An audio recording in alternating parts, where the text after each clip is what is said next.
try again. But it's to reflect on your failures. And personally, for me, I mean, I'm sure everyone here has been through a lot of failures, but just, you know, connecting with people, whether it's through our own spaces or through my own network, has really helped. You know, an example, I have a friend who had to close down a business, unfortunately. And just going through that whole process and just reflecting with them has helped me kind of conquer what I need to do next, and as well as that, avoid mistakes that could be made along the way. So I hope our two speakers, we have Mo, Aziz, and Najib, and I know them personally, they have some great stories. Both have shared that with me, and I hope they can give that to you guys. So before we begin, Fuck Up Nights is fun. Is a global movement and a community that shares professional failure around the world. They're in 200 cities and 66 countries, and we're proud to be a sponsor of them.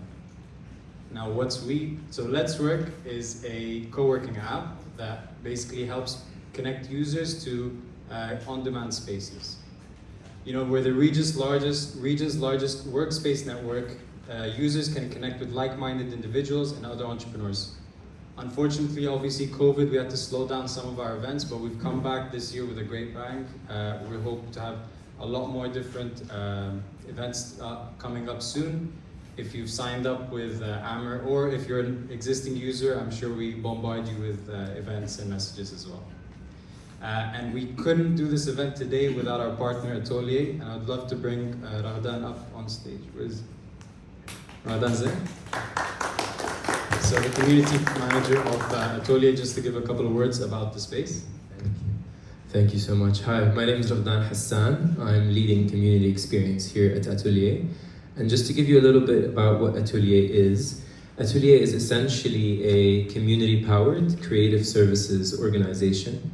And before we became an award-winning consultancy, we were actually just a community, where impact-driven people, creatives, designers, innovators, and thought leaders would come together to really create purpose-driven work and to really push society forward. And by being this collective of creative talent, that's when all the work started coming in. And we've from that risen and become an award-winning consultancy where we design the future of spaces, learning, and different experiences as well. So spaces such as this, which is our office where we host one of our hubs, both here in Dubai and in Istanbul, and growing and expanding to different regions in the world. And spaces such as Dubai Future Accelerators upstairs, experiences such as the Expo 2020 Uae Pavilion. This is basically a collection of the creative talent in the region that we connect here within our community, which is a invite only as well as a by application, where we would invite you to apply and join us. By being a member, we provide you with the opportunity to become a priority collaborator, where we allow you to work with us on government and sort of work that really impacts and pushes society forward. We're very excited that you're here. This isn't the first collaboration that we have with Letswork. This is actually the second. We have another co-produced series known as Fluid, where we tackle the future of work and all these different topics on where we're moving in the future of work. So thank you so much for always collaborating with us. We love having you as part of the team, and thank you all for being here, and we'd love to see more of you. If you are interested, please connect with me or any of the team members and leave your cards in the jar right outside. Thank you so much and enjoy the rest of the evening. So just as a point of structure, so it's going to be a few minutes each. So Mo will start first, and then Najib, and then we'll save some time at the end for any questions you guys have. I'll try to introduce you as best as possible. So Mohammed Aziz is a tech entrepreneur, Uae Combinator alum, and winner of the 1 million dirhams Drones for Goods Award. Mo built one of the first open banking platforms in the region before he built a drone technology business in the Middle East. He's now the founder of Pluto, a leading B2B payments platform backed by some of Silicon Valley's most renowned venture capital funds. Mo also serves as a leading voice for MENA's fintech ecosystem and an advisor to early stage companies. Let's give him a round of applause as he comes up.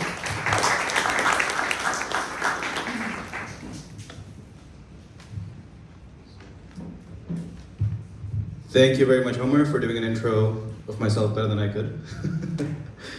Hello, everyone. Thank you for coming down over here. Let's get started. This is a fun night, so we're going to talk about all the fun that we've had.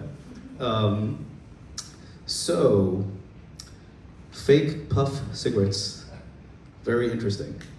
So, I started failing when I was pretty young. I'm going to start off with my first story. My first story is about a time when I was in grade 5. In grade 5, at the time, I used to live across a prank store. And in my free time, I used to, enjoy going down and buying these chocolates with chili inside it and just like different little pranks that kids play around with. One of them happened to be this pack of fake cigarettes. They looked like real cigarettes. But essentially, what happened is if you'd puff into it, it would blow this cloud of powder smoke. So I go to school, and a couple of my friends look at it and they get super fascinated. They're like, oh, this is really cool, right? Where can I get this from? Now, what I do at the time, my sister was 10 years younger.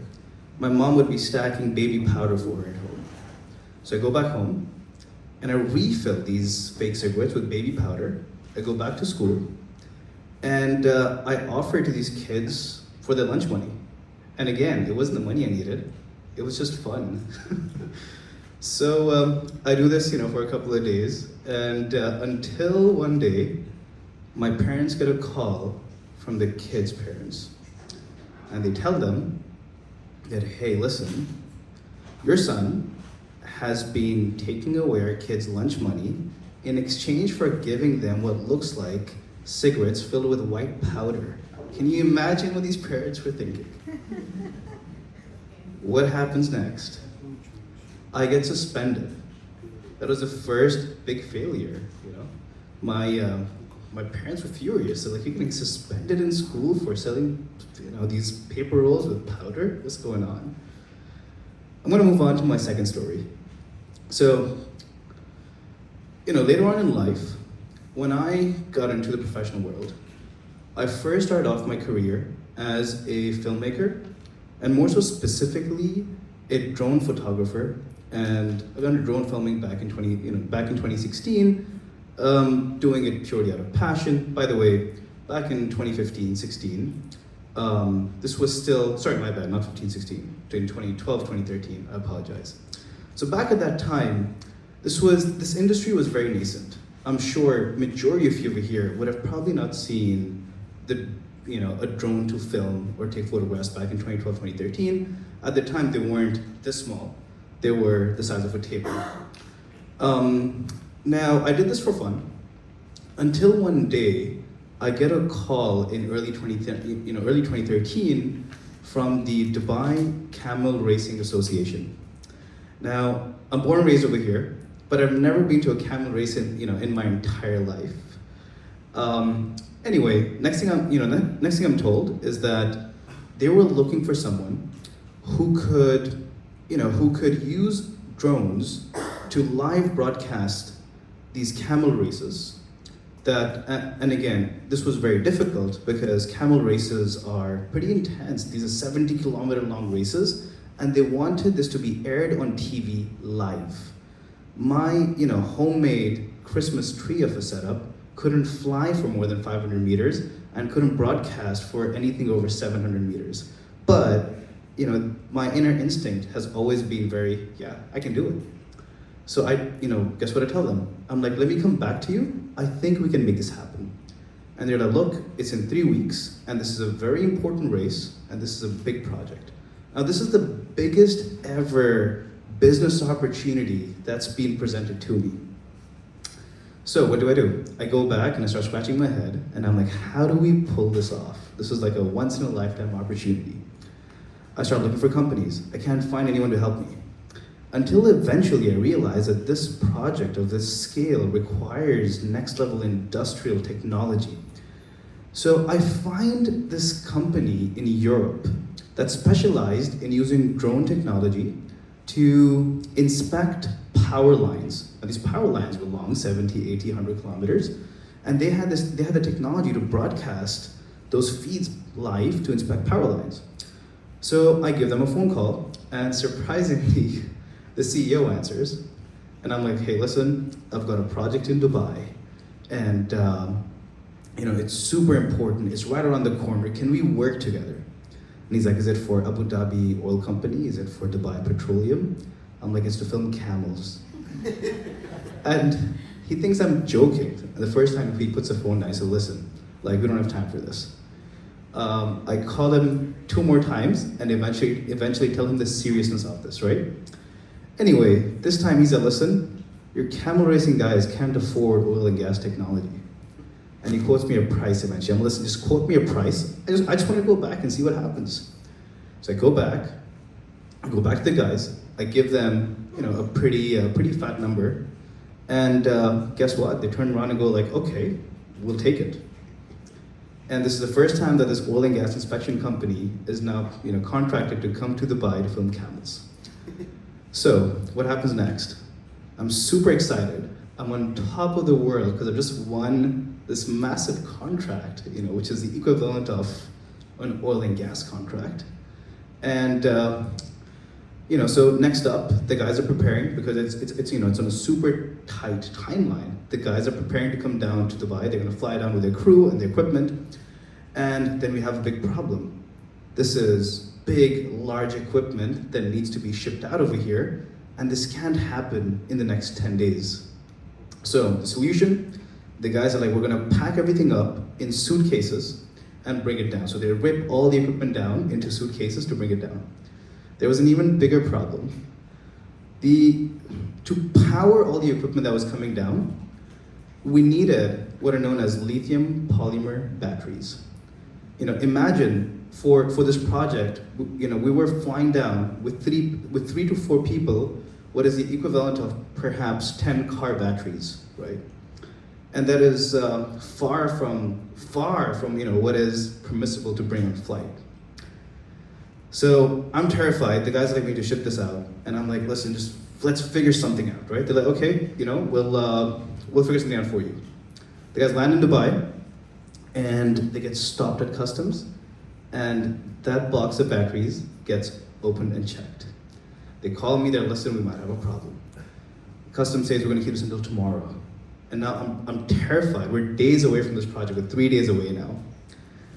And the next day, they call back and they say, you know what? You can take it.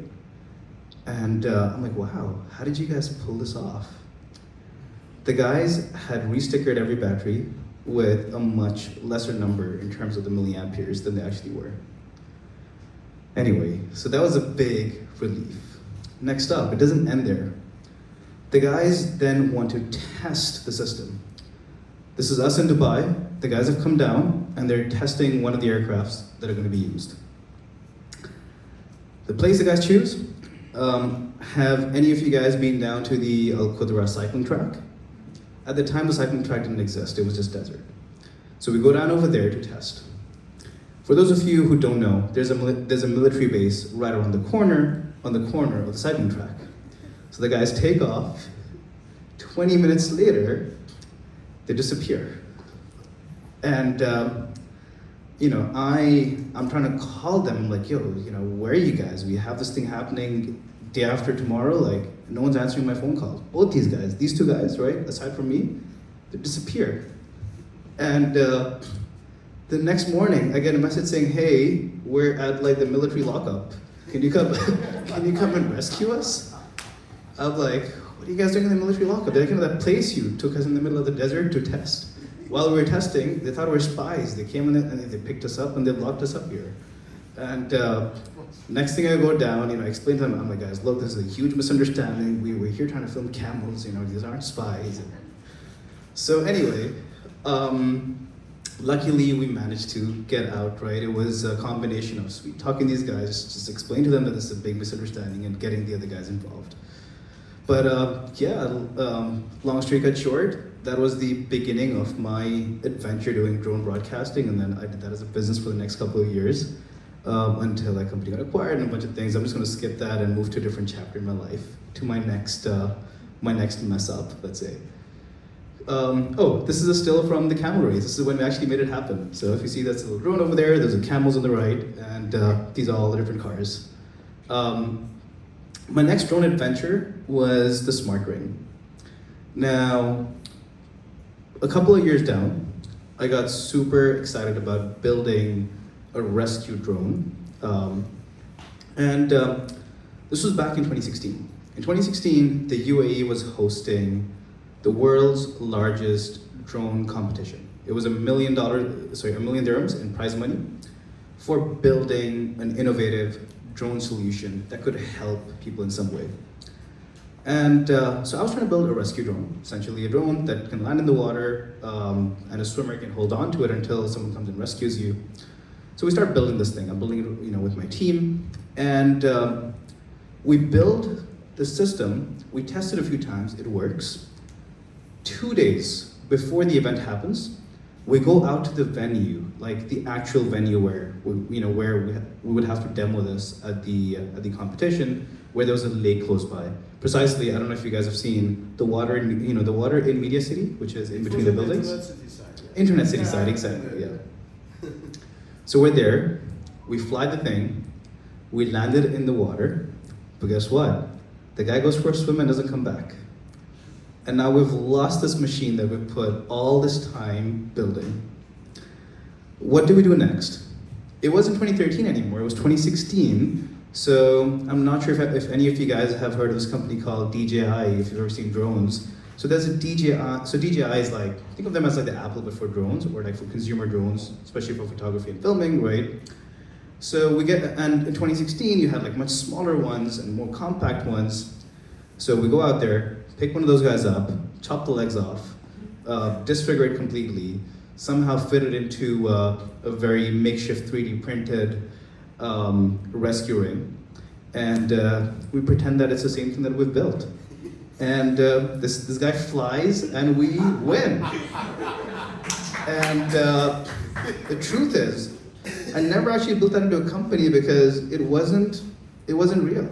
It was something we took off the shelf and we stuffed it into a life-saving ring. And we just prayed to God that this guy's gonna land and lift back up from the water. And it happened.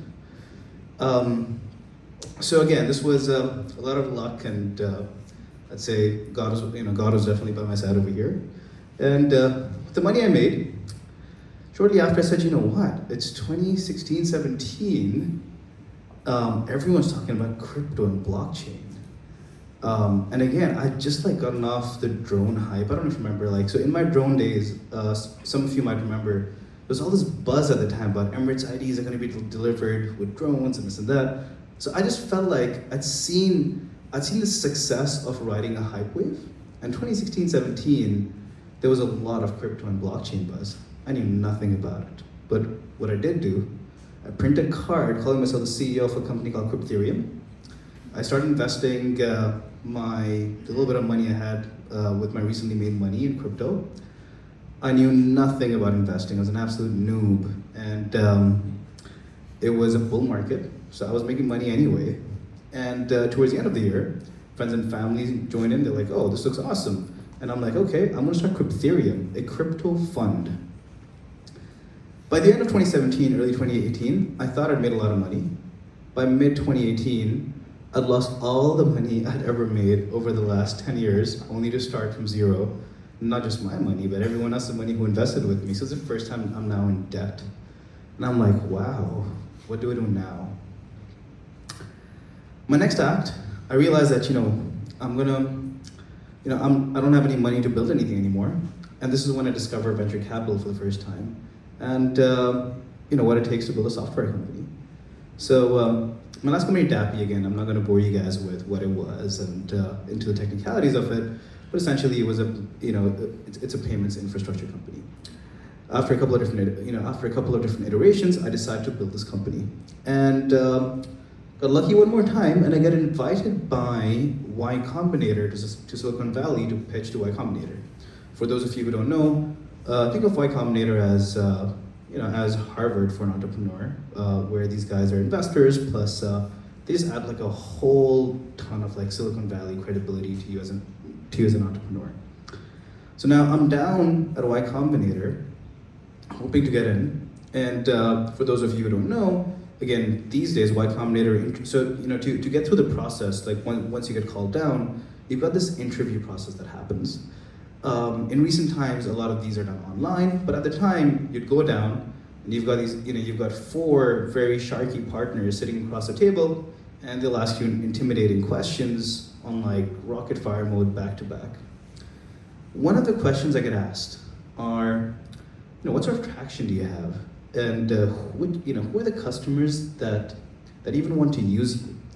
And I very boldly go like, yeah, we have 20 LOIs signed. Again, we hadn't launched, so we're pitching as a company that's about to go live.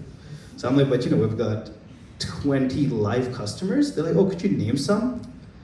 And it just slips off my tongue. I'm like, yeah, this company, that company, Kareem. I say Kareem. And I didn't have a single piece of writing from Kareem. And I didn't expect that they'd come back and ask me, show us some evidence. The next thing, they go like, okay, we're done with the interview, but could you come back to us in 24 hours with a signed LOI from Kareem? If you have that, you're in. I don't have anything. So I found this email today. I sent this email. This is Mudassir, the founder of Kareem. CC'd on there again. I hadn't met him until this time. I just found his email address. And then Junaid at the time, who was the CEO of Kareem Pay, right? I just put all these guys on there, and I write them an email letting them know that, hey, I finished a YC interview. This is something that can help you. There's a non-binding LOI over here, and I need this to get into Y Combinator. Can you please sign it? So I'm being absolutely needy over here, and I send them this email. 24 hours later, again, Junaid, who was the CEO of Kareem Pay at the time, signs it and messages me, letting me know that, hey, listen, this is super non-conventional. We wouldn't normally ever do this, right? But here you go. And I go back and get into Y Combinator, raise a whole bunch of money for the first time to build this company, grow the company for just over 2 years. But 2 years down the line, I get fired by my co-founders. My act number 3. Late last year, I started building Pluto, and we raised a decent amount of capital from some great investors, and I'm building, my 3rd venture with a dream team with my childhood best friends, and I think that's a whole different conversation, but I'll end over there. What is it? All right, so I'll give you guys a super quick overview. So here's what Pluto does. Just to give you a super quick, simple overview, right? Most of you have probably incurred instances where you use your personal cards to pay for business expenses. You run around the office chasing for that OTP to pay for Google ads or Facebook ads. You file expense reports, which takes a lot of time. With Pluto, we give businesses the capability to, in milliseconds, allocate a company card to everybody, restrict spending limits. So marketing can now spend on marketing. You don't need to file an expense report anymore. You can have a 50 or 100 dirham Uber budget every day, and you can just tap on Apple Pay or put it onto Uber. All while completely automating finance and accounting teams' work, where no more expense reports, no more punching that into accounting softwares, everything end-to-end automated. So if any of you want the smartest company card, get in touch. Thank you.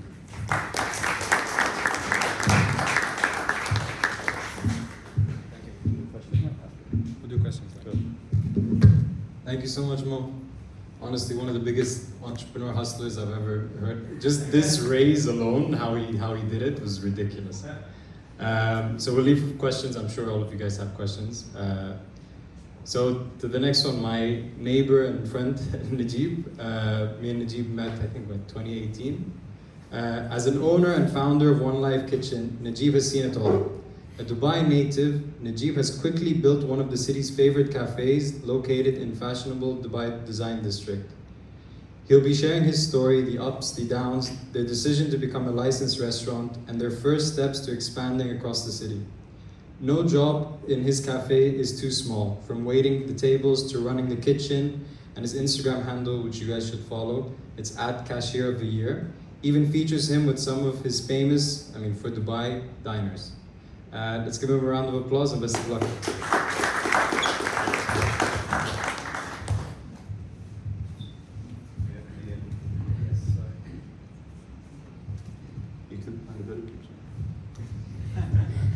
Hello guys. First off, has anyone heard of One Life in D3? Yeah. Really? Wow. Cool. Yeah, I recognize it. I'm a little bit different to Mo Aziz in the sense that my business is super brick and mortar, super old school, but I think we should give another round of applause to Mo because honestly, it's quite a lot to follow up that. Also, I was gonna refer to, I'm not actually gonna talk about how we got licensed. My whole thing is about one very specific aspect of our business, which was before we launched.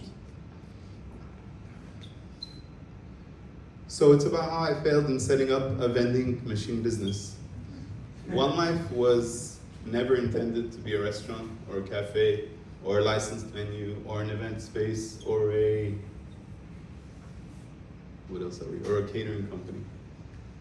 The whole idea was that it was going to be a vending machine business that was placed in different office locations around the city.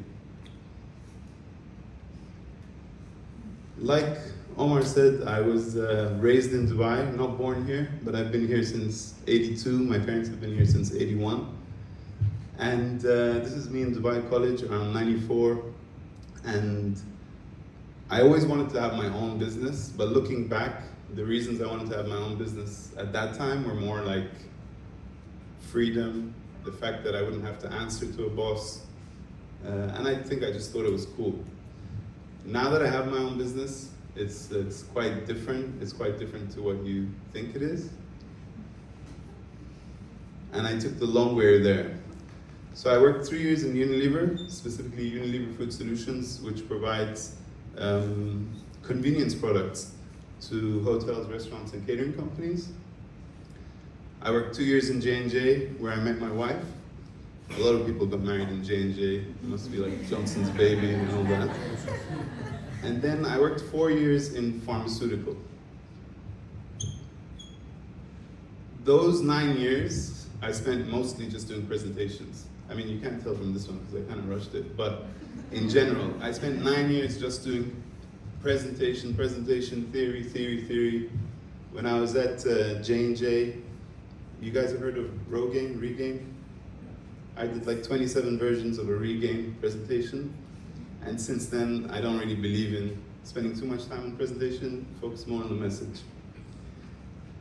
So after working 9 years in corporate, I really found myself constantly talking about wanting to set up a business. Oh, I'm gonna do something, oh, corporate life is like this, corporate life is like that. And the people around me, a lot of them had been there for the whole 9 years, even though I changed companies. I think they just stopped believing in me, or they kind of rolled their eyes when I'd say that. And I started thinking that I'm not gonna do it either. So in October 2014, I decided to leave the corporate world.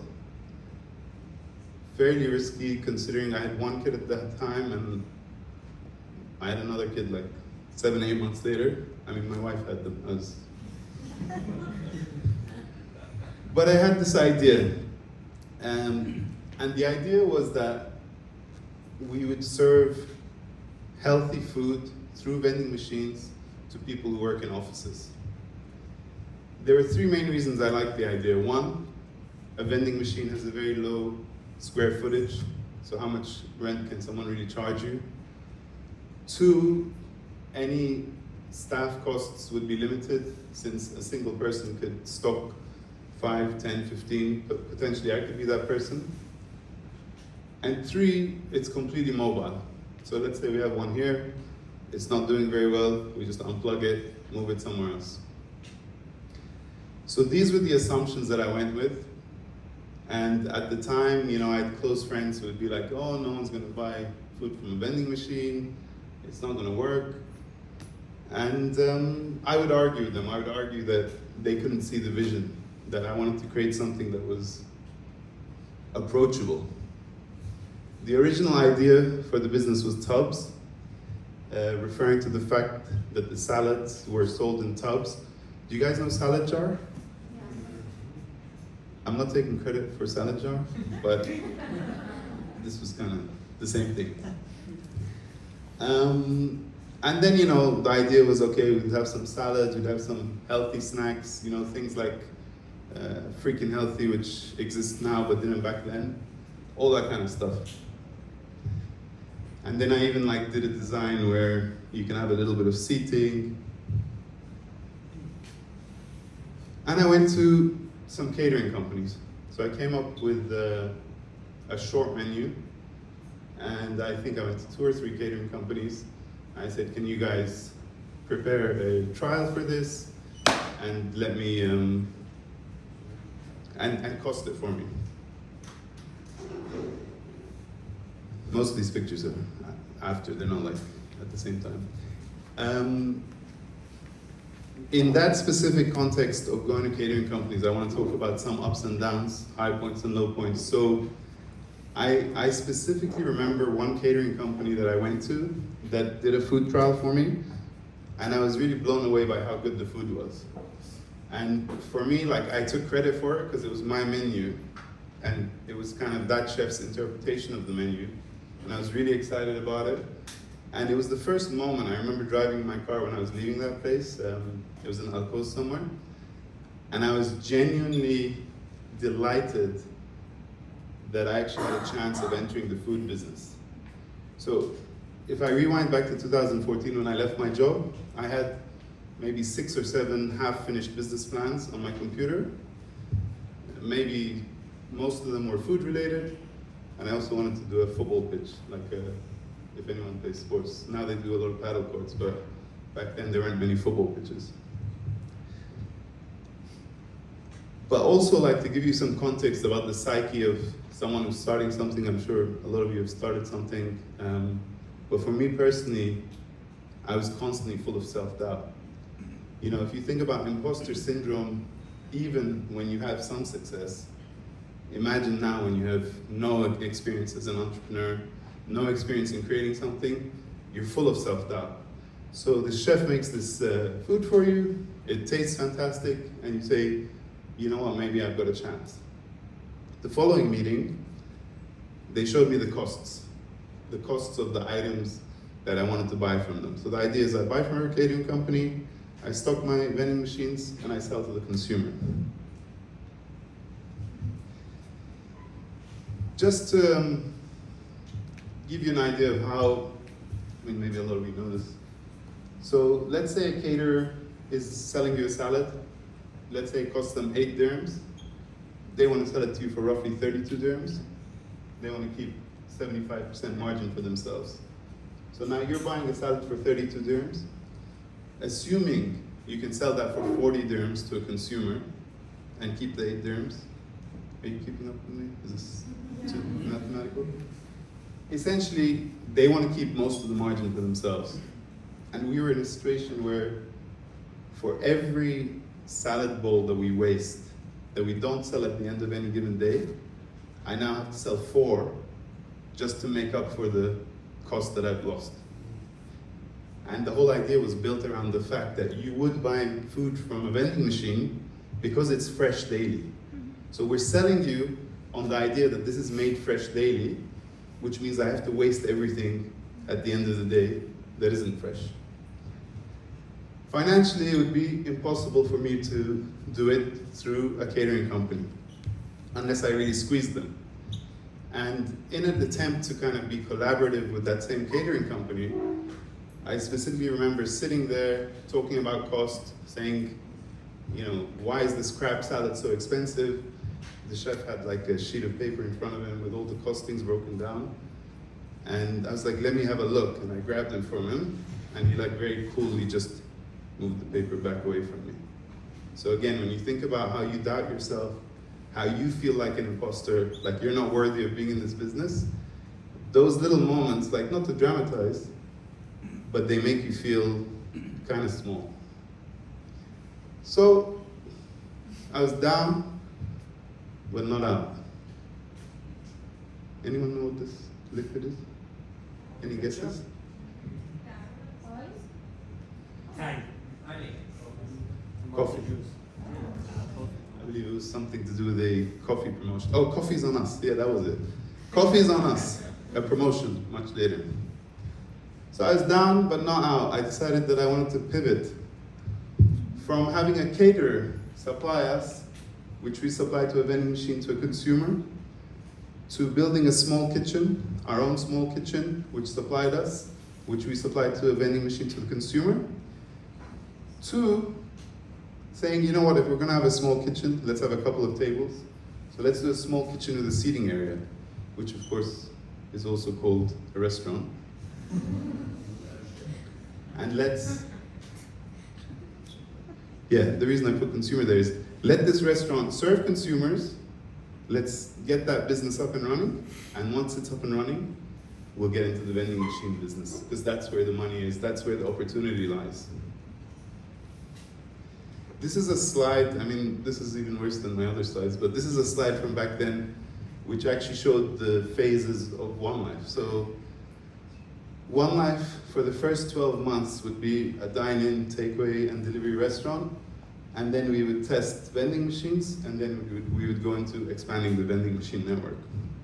So very much, I believe, to the day that One Life started, in my head, and Kelvin will vouch for this. By the way, Kelvin's our chef. There from day one, he's also my partner. And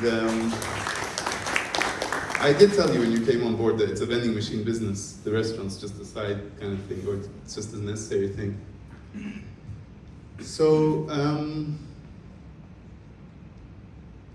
even the concept of salads in a jar was in the presentation that we gave to D3. This was like some early presentation pitching for locations. I got some good advice from someone, I forgot her name, but she used to deal with old malls and stuff, and she told me, like, people don't want to read all this stuff, so turn it into more of a visual presentation. Anyway, the final visual presentation we did have those salad jars in it, and the reason I know that is because at one point we're in One Life in D3 after we've opened, maybe a couple of weeks, a couple of months, and the CEO of D3 at the time, Mohammed, he comes to me and he says, when are you doing the jars? When are you doing the salads in jars? And I'm like, how does he even know this? Like, what's he talking about? Like, how does he know? And he's like, it was in your presentation, it was in your pitch to D3. And I was like, oh no, we're not doing that anymore. We kind of talked to Serkal for a bit. So this was a design, this is what One Life could have been in Serkal. This is back in maybe 2015, early 15. Then this was the first design for the original One Life in 2016. So that's the corner, if you recognize the corner when you go in from the car park.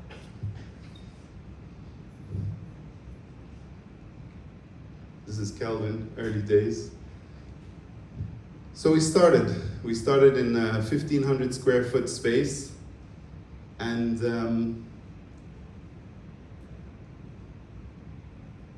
it kind of went pretty well the first week or two, and we had regular customers from D3. We opened the same day as another cafe called Craft Cafe, and we were the only two places in D3. So, you know, if you're coming to One Life on a Monday, you're going to Craft on a Tuesday, and then on Wednesday you're back to us. 2 weeks in, people started saying to us, when are you going to change the menu? And we're like, what are you talking about? It's been 2 weeks, like, these people are so impatient. But it's because they were eating so regularly. So at that time, we were a salad and stew concept. A few salads and a couple of stews. Stews was my wife's idea. She kept pushing it. Everyone wants stews, everyone wants stews. It's a nice hot food. And the reality is, even when she would come for lunch, she wouldn't eat the stews. So it was, eventually we were like, look, forget the stews, it's not working. But before we got to that point, Kelvin came up to me, and based on the fact that everyone was saying, you need to change your menu, he was like, we need to change the salads every 2 days. We need to do different salads every 2 days. I was like, it makes no sense. It's gonna be way too much work, way too much wastage.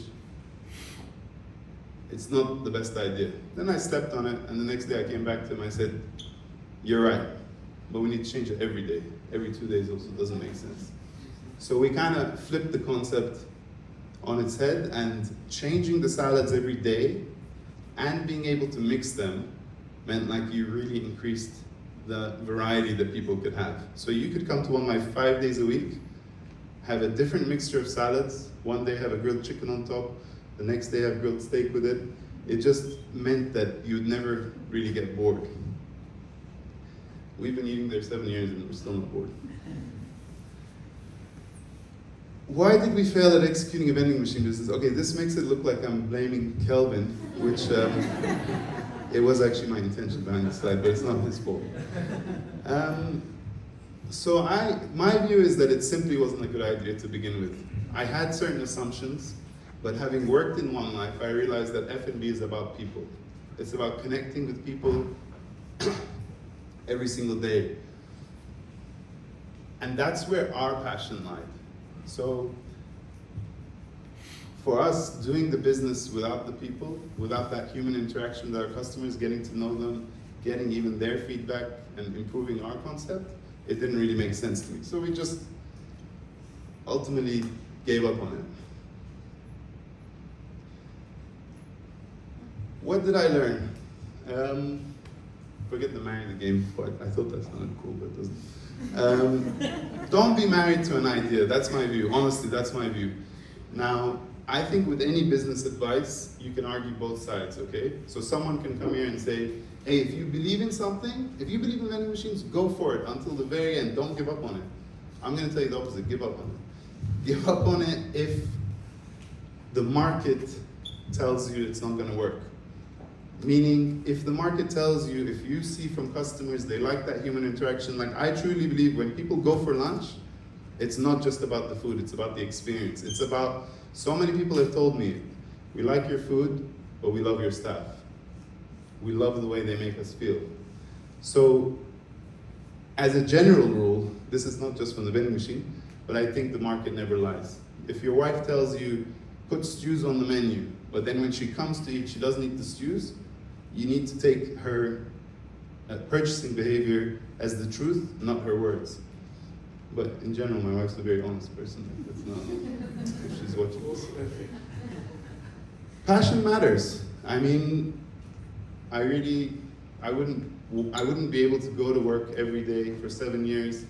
I wouldn't be able to stand behind the cash register at lunch every day, every weekday, and do it if I wasn't passionate about it, if I didn't care about it. Embrace failure sounds super cliche, but what I mean by it is this. We can sit around and talk about whether a vending machine idea would work or not. We can hypothesize about it forever. But the reality is, until you try things, you don't know how the market's going to respond. So a failure just means that you've actually tried something. And like Omar said at the beginning, fail fast, learn fast. Do the things that you're afraid of doing and see if they work. Obviously, if you can do it at a cost which is less to you, that's an advantage. And my last one is don't ask if, ask how. Again, with the vending machine business, or any business, or I don't know if you know, we expanded in 2018 to a much bigger space. People would always ask me, hey, was it worth it? They'd ask me this in the first week. The first week after it, was it worth it? I mean, we were closed for 8 months, we lost a lot of money, we spent a lot of money, and it's been 1 week. How am I supposed to know if it's worth it? When I say don't ask if, ask how, what I mean is ask how you can make it worth it, how you can make it work. Someone sitting in this room could say, hey, you know what, actually the vending machine idea is not a bad idea, let me look at it. And they will make it work, they can make it work. But they need to tinker with it, change it, do things a certain way, understand why it's not working. And I think like most ideas can work, and it's not a question of if, it's a question of how. That's it. Thank you.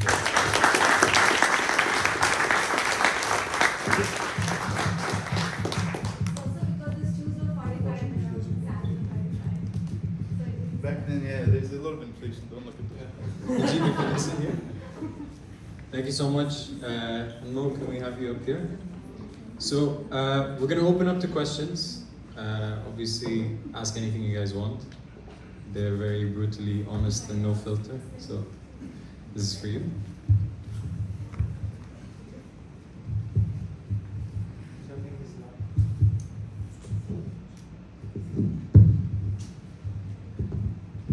Hi. Yes, great. Okay, my name is Manav. I'm new in Dubai. I have a question for both of you.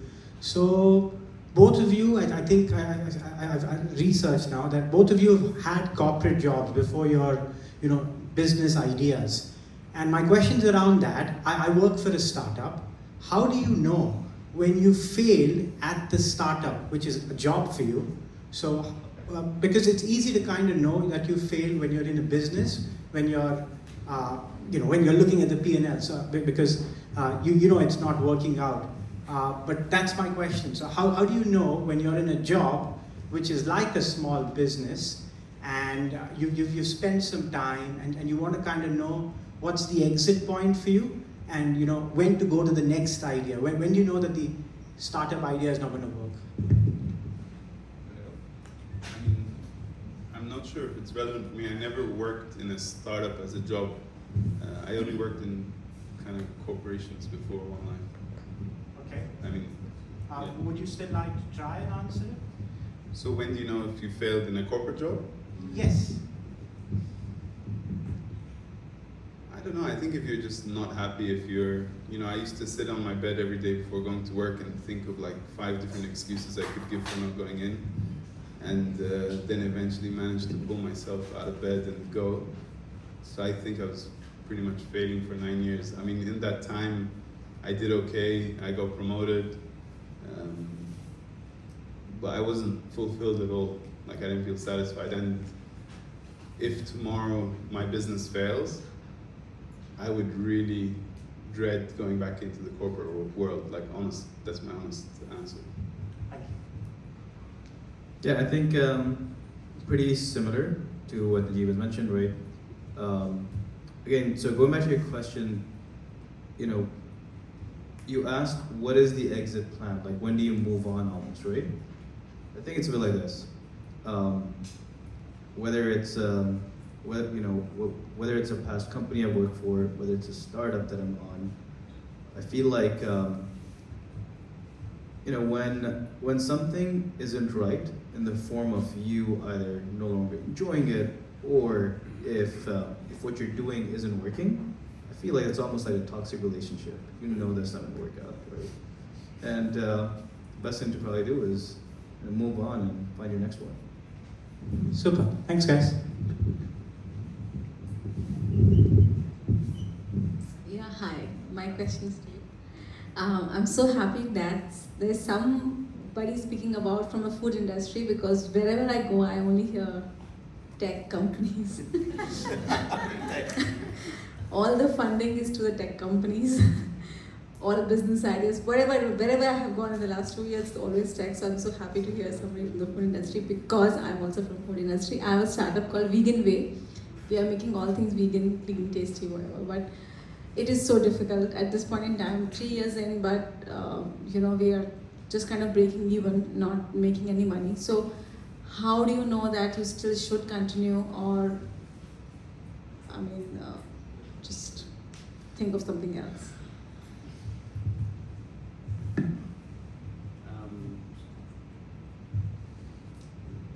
Look, I think that when you're kind of out there on your own, obviously you have colleagues, I have partners, I'm sure you do too. You kind of... No, I'm alone. You're alone, No okay. I think when times are bad business-wise, and one life, no matter what you see, if you come in at lunch and it's full or whatever, every Ramadan, every summer is very difficult for us. And then in the 7 years that we've been around, we've always kept investing in growing bigger and opening a new location. But then when times are bad and you have, maybe a cash flow squeeze or whatever, you do question everything, but ultimately I think you have to ask yourself if you're adding value to the consumer. And if you truly believe that you're adding value to the consumer in a way that others aren't, or you're able to add more value than others, then you have a reason to exist. And sometimes if that's not the case, like if someone was doing what we're doing a lot better than us, and we were like, we can't compete with these guys are doing better food at a better price with better service, maybe you know, we would also say, we've had our run, we've enjoyed it, but it's time to kind of give up. But I also think like the way we've avoided that is to kind of avoid complacency. Avoid arrogance, avoid complacency, constantly be looking to make things better. Like, I believe that myself and Kelvin are the biggest critics of the concept. You know, we've had incidents where someone will say, this is fantastic, and we'll discuss among ourselves, no, actually this could be better. So I think the market's moving and your competitors are moving quite fast. And if you're not innovative and if you're not improving your offering at the same pace or faster, then it's always going to be difficult. You answered the question, thank you.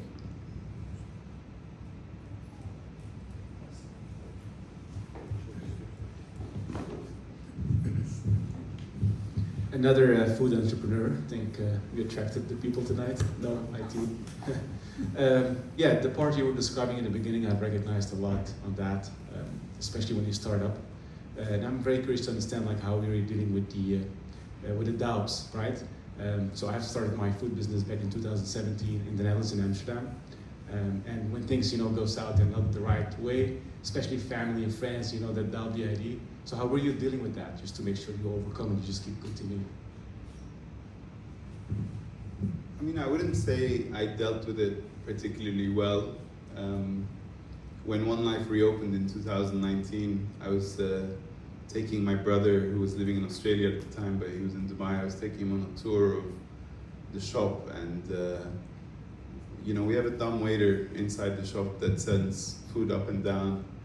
The mechanism we bought from California for something like $4,000.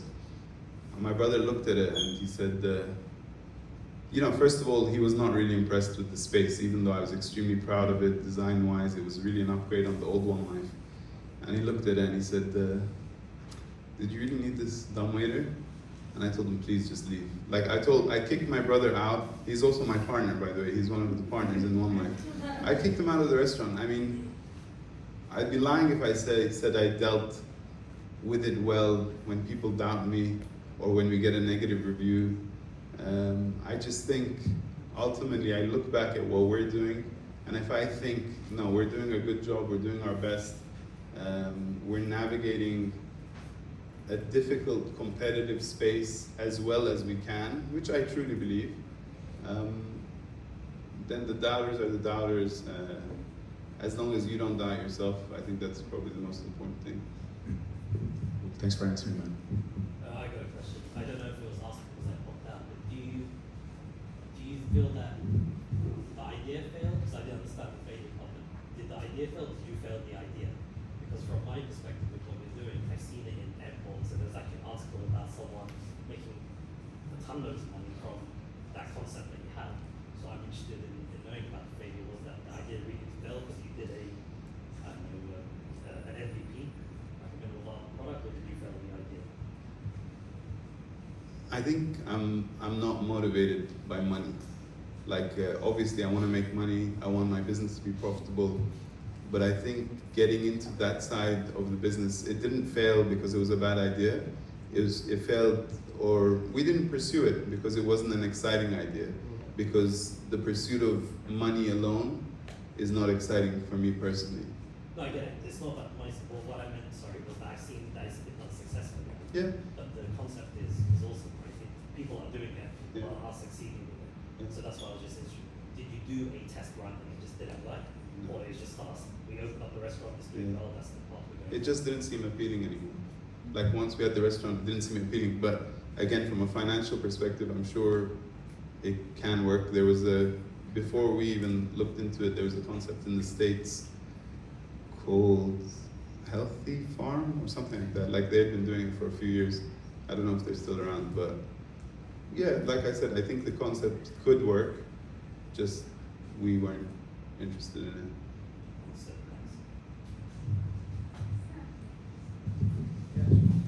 What's your food business, by the way? What's your food business? Hummus place, hummus and falafel. In Amsterdam. So, yes. And it's still open. We survived. Fantastic. and falafel is the best, you know. We have as well in Oslo. So thank you so much for the presentation. I really enjoyed it. I have a lot of questions. I don't know where to start with. But I don't know, it's like you ended up with a restaurant, right? So you started, what's the difference between the startup or starting a business that is already known? I mean, the business model, you know, when you have a restaurant, you know that there is a specific formula to succeed in that thing. Basically, in a restaurant, you need, first of all, we all know location, and then the marketing, and the menu, and then the staff and the service. Marketing is very important. You know, the menu, again, how the food quality is good and so on. When you started, you tried to have an innovative concept, right? But so you tried to have this unique idea that you didn't see it in any part of the world, or, you know, where you have a lot of kind of success and so on. But you ended up in a business that we all know how it runs, right? Is it because it didn't work for the previous unique idea, which, by the way, it's so appealing for me now. I'm interested in opening vending machine now. I'll ask you after that. So you highlighted it as a failure, but it's interesting for me that I might start something like this. But why you ended up in a normal business that we know how, you know, just a restaurant?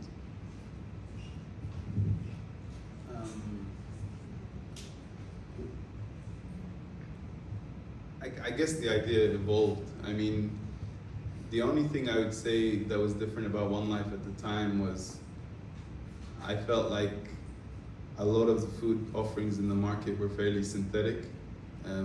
Not literally, but, you know, they didn't have a lot of natural kind of casual concepts. Lime Tree, Baker and Spice, Tom and Surge, these were all kind of inspirational brands, and I think they kind of created that space. And when you see that space coming up, and bear in mind, like really in 2016, maybe apart from the 3 I mentioned, maybe there's another 5, 10, but it's not a massive overcrowded space, kind of what it is today. Specialty coffee, all of that stuff was much less in 2016.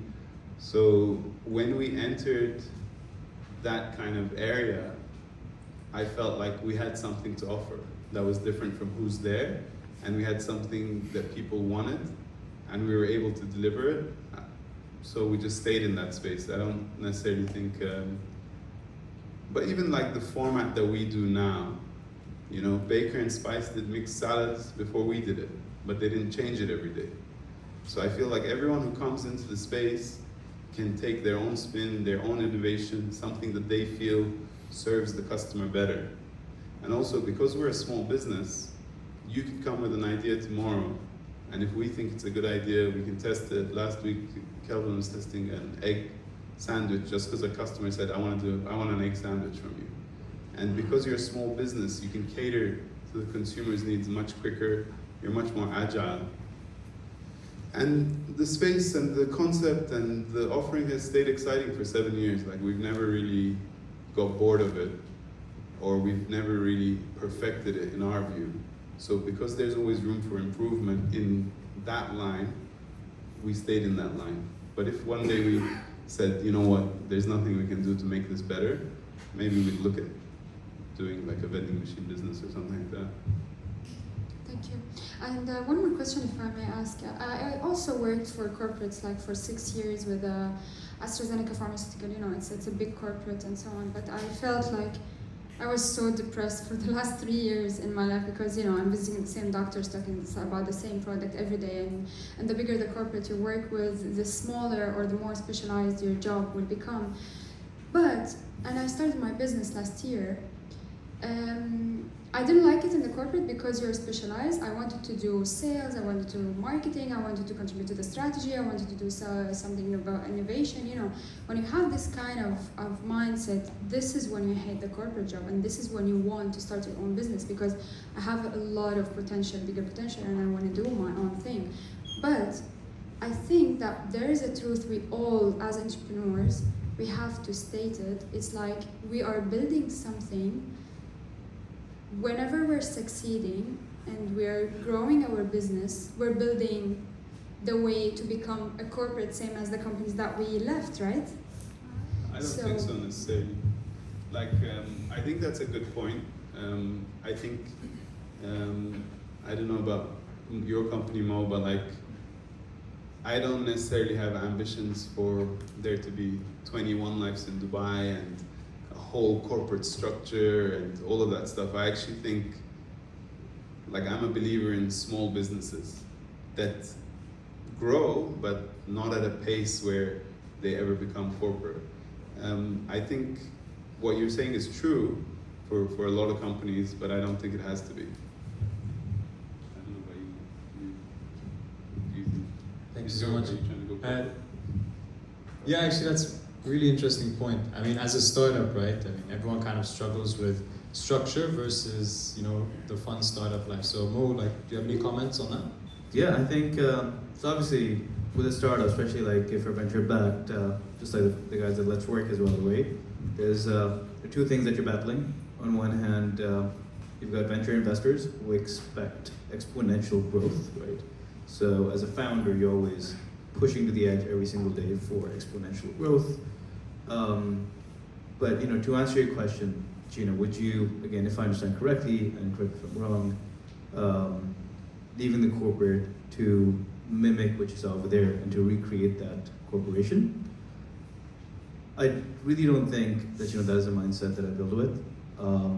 Even when I do think of exponential growth, it's really at our own terms, in our own style, and going back to something that, you know, that Najib mentioned earlier, which is listen to the market or listen to your customers. I think really taking that approach to growing. All right, thank you. We have one more. Hi, my name is Usman. So I come from basically real estate background, and we work with food businesses. So based on my experience, I've seen that, especially for Dubai, the hotspots are changing very quickly over the period of time. So how basically you strategize to take care of those challenges? Thank you. One word, community. I think if you're part of a community and you can build relationships in that community, as long as that community doesn't disappear, then you're okay. Most of our customers in D3 are people who work in D3 or who visit D3. We have another branch in JVC. Most of our customers in JVC are also from the area. It allows you to build a relationship where you know someone's name. I'm very sorry I forgot your name, even though I've seen your face a lot, Marian. But it allows you to know people on a first name basis. It allows them to, even when you screw up, to come and tell you. So many people have told me, hey, listen, this and this happened, I'm just letting you know. Oh, I don't want a refund. It's all, that makes it uncomfortable. Like, I don't want a refund. And you're like, no, please, don't pay. But they're honest with you. They're not just your customers, they're also your guide in a sense. You know, they can tell you when you've screwed up. And this is, for us, it's, I mean, we really screw up every day. Literally, that's not an exaggeration. Sure. Sorry, you wanted the question first. So, guys, I'm just mindful of time. We have to wrap up at 8, according to the ATÖLYE team. So we'll just, I think maybe 2 last questions, if that's fine. Grab them after as well, you know, when they're walking. Just keep them here for as long as you want. Najib, your family's waiting for you now, right? That's fine. They gave up on me a long time. Assalamu alaikum. First of all, thank you so much for sharing your failures, because that's where what we need to celebrate as entrepreneurs. My name is Mariam. I own a company called Al-Biksha. We make culture tangible through gifts and experiences. So I tend to set a lot in one life. It's one of my favorite spots. So thank you for being there. Thank you. I have a question. How do you onboard people? Whether it's a partner or team members, what are your tactics over there, and how do you ensure that they live up to your company or company value and so on? So that's for both of you. I think you have 2 great answers, yeah? So remote and on ground. Sure. So happy to get started. Just to give you some context, although, you know, we're a company that's 11 months old, Our team, we've got full-time team members across the UAE, Ukraine, Kazakhstan, New York, San Francisco, Toronto. Are you available in all Yeah. markets? So to answer your question, are we available? We're not. We only serve the Middle East, and we've launched our first market, which is the UAE. So in terms of onboarding members, we've taken a remote-first approach as a company, where we've really put in a lot of effort. One, to take the in-person experience online, and believe me, it sounds like, oh wow, you're scaling a team remote. But when you have to put in all those elements of what you do on a day-to-day basis, walk down with a colleague, get a coffee, and have a little chat, and you have to take all that online, it's very hard. So the first thing is that we put in a lot of effort in mimicking that in-office experience online. One such example, so at Pluto, every 2 weeks we host what we call virtual parties. Everyone attends, you attend remotely. We customize a 2D experience, and this can be at a bar or at a coffee shop. You use your mouse, you use a keyboard, you walk around. The people you come close to, your voice goes louder. The people you go away from, your voice faints away, and your camera starts to fade away. So we do, point being, one, we put in a lot of effort. How do we pick people to come on? It's a bit like this. Now, you mentioned a few things. You said employees, partners, etc. I think there are definitely slightly different, different degrees of how much effort you put into thinking about certain things, depending on whether it's your partner versus investor versus an employee. Again, I know that everyone loves saying we're all one family. I think it's very cliche to say so. Yeah, I mean, we've all got to be one solid team and work together. But depending on who that individual is, it differs. But at its base, what's most important to us is the following. The way I think about, again, every single hire as a company, I always make sure to spend time with the person before the person comes on. And it comes down to, hey, can we spend the next 10 years with this person? And if the answer is, if there are any doubts over there, we don't work with that person. And again, that's purely, I just feel like setting the right culture and just setting, like being in a room full of people who can work together is so important. So yeah.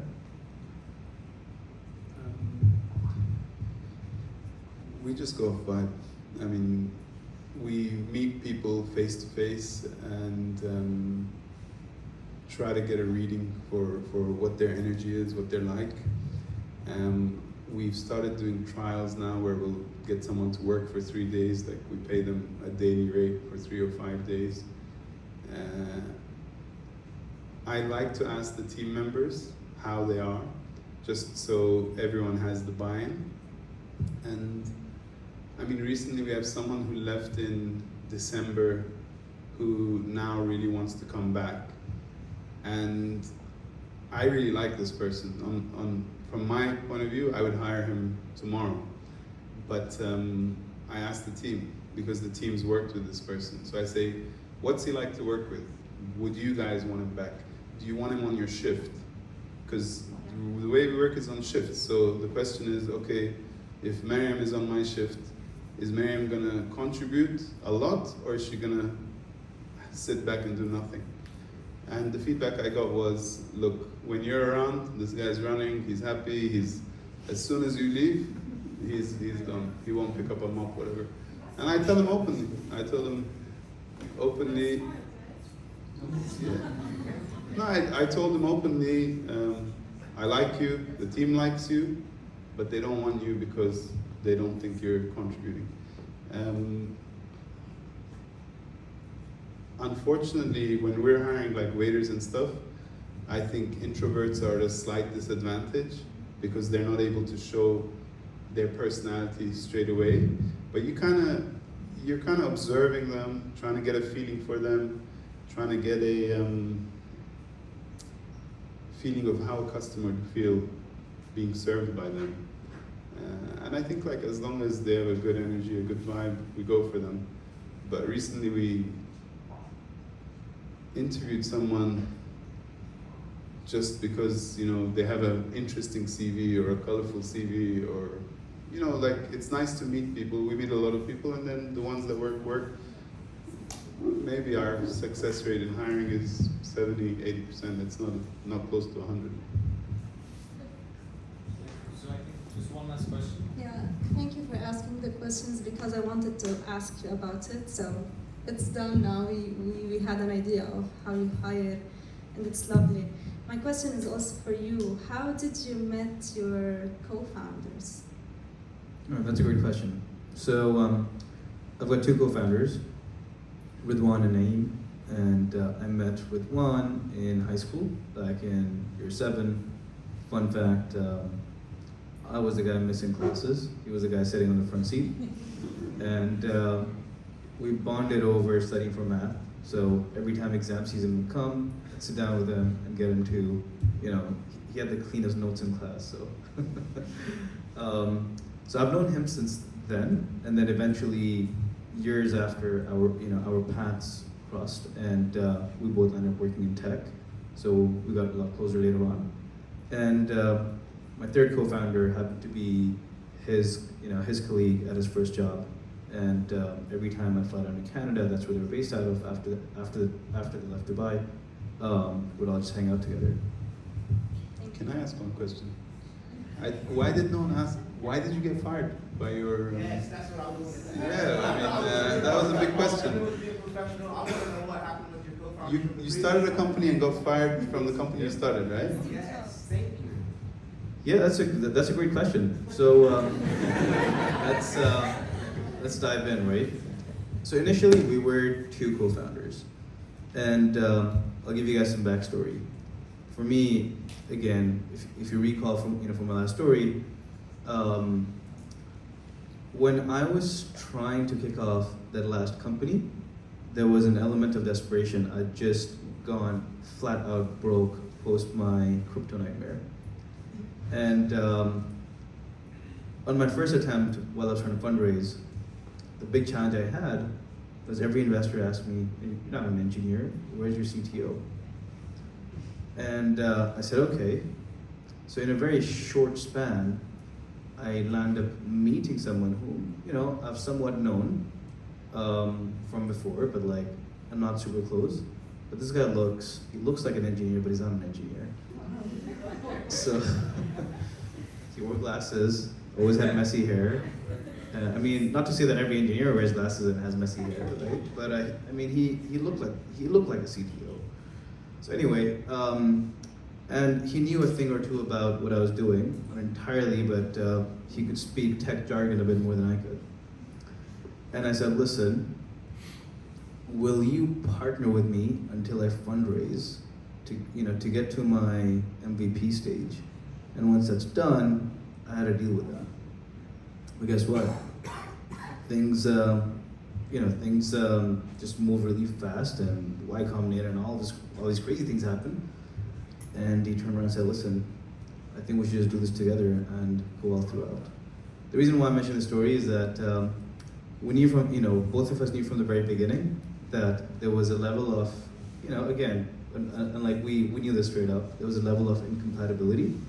And this is a classic example of you trying to force a relationship where there is straight up incompatibility.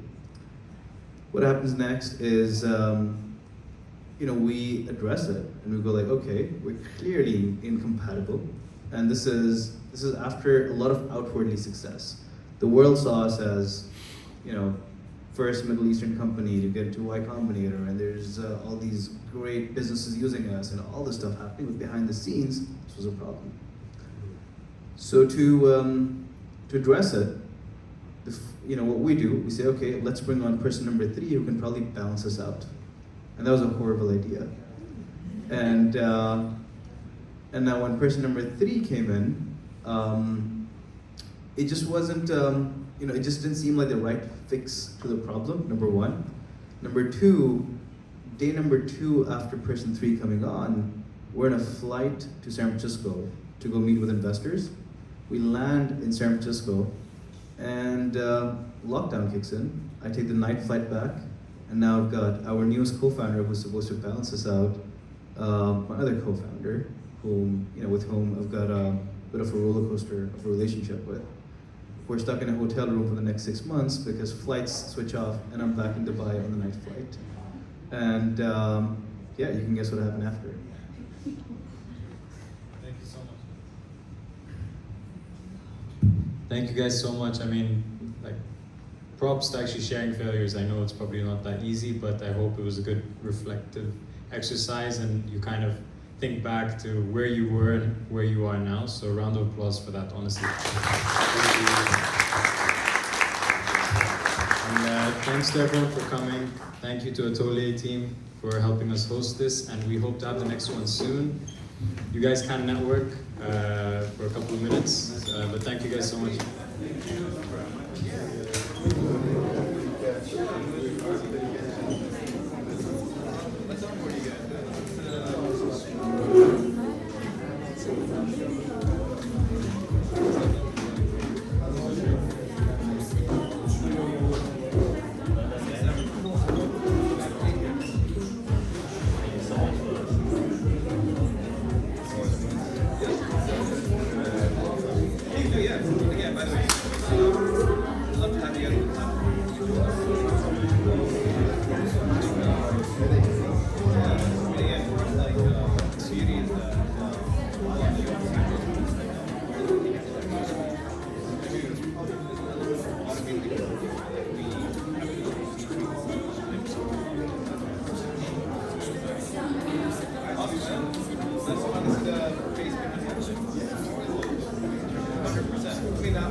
The one that I